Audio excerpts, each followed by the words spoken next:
ఈసారి పాలక్ పన్నీరు ఇలా చేసి చూడండి. ఖచ్చితంగా మీకు నచ్చుతుంది.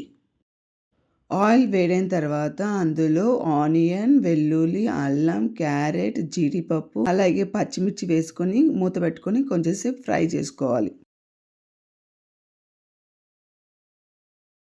ఇప్పుడు మనం ఇందులో క్లీన్ చేసి పెట్టుకున్న పాలకూరను సన్నగా కట్ చేసుకొని వేసుకోవాలి.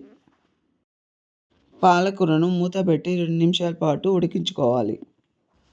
ఇలా ఉడికిన తర్వాత స్టవ్ ఆఫ్ చేసుకుని కొంచెం సేపు చల్లారనివ్వాలి.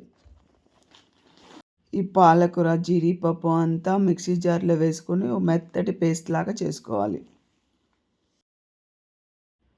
ఇప్పుడు మళ్ళీ ఆయిల్ వేసుకొని ఆయిల్ వేడైన తర్వాత అందులో కొంచెం జీలకర్ర వేసుకోవాలి. పాలకూర పేస్ట్ను కూడా వేసి 2 నిమిషాల పాటు వేయించుకోవాలి. 2 నిమిషాలు వేగిన తర్వాత అందులో కొంచెం వాటర్ వేసుకొని ఆయిల్ పైకి వచ్చేంత వరకు మూత పెట్టుకొని ఉడికించుకోవాలి.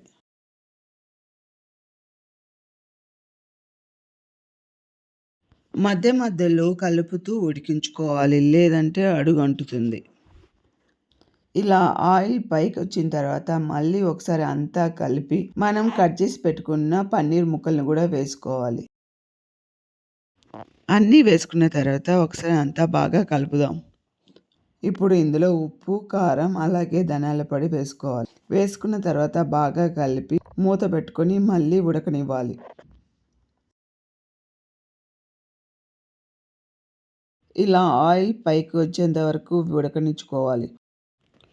ఇలా కలిపిన తర్వాత అందులో కసూరి మేతిని వేసుకొని మళ్ళీ అంతా బాగా కలిసేటట్టు కలుపుకోవాలి.